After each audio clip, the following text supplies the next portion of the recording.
Sports on 710 SeattleSports.com. What do you have for us today? Well, give me cut 8. Okay. Give me cut 8, and I will play off Daniel Kramer, who joined the afternoon show yesterday and says this. He was on with Wyman and Bob, Daniel Kramer of MLB.com. JP has kind of taken the ringleader role, but again, he's still a really young dude. You know, he puts in all the work. He leads by example. He's an incredibly loyal guy to his dudes. But again, it's just like kind of a young team where you haven't quite seen that, that big time leader really emerge. I think Cal has the potential to be that guy, especially with the way he manages the pitching staff. He comes from a baseball family. He grew up around the game. He holds guys accountable. But again, this is just his third year in the big leagues. So we haven't seen someone like really emerge forward just yet, but that doesn't mean that can't happen. It's just can be a challenge with young teams. Man, leadership is so hard to define. It is so difficult to find in today's sport, any sport. The sport I cover in college football, the sport I've been around, the NFL, my entire life. Leadership today looks and feels so much differently than it did last century. Heck, I think even 10 years ago, Salk. So we'll get into a leadership discussion here in just a second. I thought about this a lot, and I read those comments in Tub Time last night. I was thinking about why the challenges for the Mariners, why Santana could do last year such an amazing job with that, and this year there seems to be such a big void. And then I remembered, that's right, they had to move some things out and bring Santana in. And I don't think that voice can emerge until some pieces are moved out. And this is projecting on my own life experience.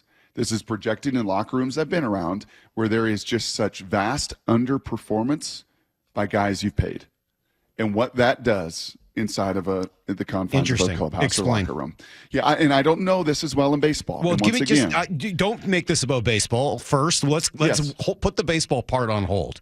Tell me your life experience, because I think that part is not a hot take at all. That is your life experience. So it is my life experience. It is seeing guys that aren't performing and they're getting paid vast amounts of money, and what that does to the rest of the guys. Can you give me an example of how this works? There's been different names of different players. Some, when I was playing, brought in veteran guys that were done, that were cooked, and it was like he can't play anymore, and they just gave him that. There's no way to make this specific. I don't want to go KJ Wright quite. Yeah, I'm not going to throw a particular name out, but you could go back to my early Seahawk years and find some veteran free agents that were brought in, and it's like because he was a great guy, but he was done. And it was like that's not healthy, and they paid him a ton of dough. And what does that do to the other guys around? It gets everybody just chirping and just like, can you believe it, man? Why did they do that? Why didn't they reward us, someone from within? And this is again where football's a little different, but it just gets some of that scuttlebutt talking. Why am I making X while this guy who's cooked is making Y? And they went out and got him. Like, what kind of, you want to talk about judgment? Like, hey man, you're judging us on our bottom line performance. I'm judging you. Your judgment on bringing these guys in, and they're done and they can't play. And there's a frustration with that. Like, hey, I get it. Like, I'm judged on my bottom line. Like, I got to produce. I got to throw. I got to run. I got to hit. I got to get to my numbers. And I'm judging you on how you added to our team and who you brought into this team. And those guys can't play. And then the worst of it was when you paid somebody that was just, showing out in training camp and then shut it down on the team. And that was a killer. That was a disease that you couldn't do. The other one you could cut. Right, the other one you can move on from. The other one, hey, I'm human too. I make mistakes. Right. Every GM ain't going to draft 100% and isn't going to sign 100%. Just life. And then again, covering this, Mike, for a bunch of years. When you bring people in that just can't play and you pay them a lot of money, there is an impact and an effect it has on your locker room. All right, so let's talk through what that looks like now. Make it, back to the Mariners. The two biggest names they brought in this offseason were Colton Wong and Teoscar Hernandez. Right, they got an AJ Pollock. Those three. Right, and we've talked about it. Those three got between them some $34 million roughly. Yep. It's hard for me to fathom anybody on this team saying that about Teoscar Hernandez. I just don't see it. Mm-hmm.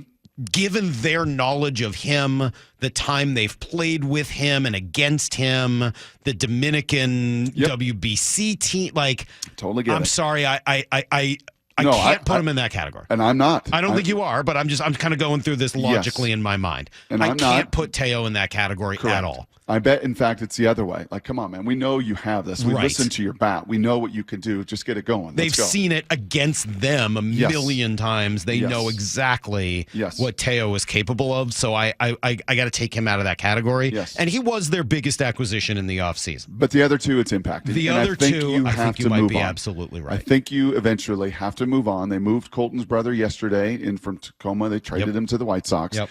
I think that just eventually has to happen to create a void then that somebody Well, can come in and fill. And they've started to take the steps to make that happen, right? I mean, Correct. we've talked about how last year Justin Upton came in and was sort of the first voice. He couldn't play anymore, but he Correct. was the first voice that kind of got them moving in the right direction.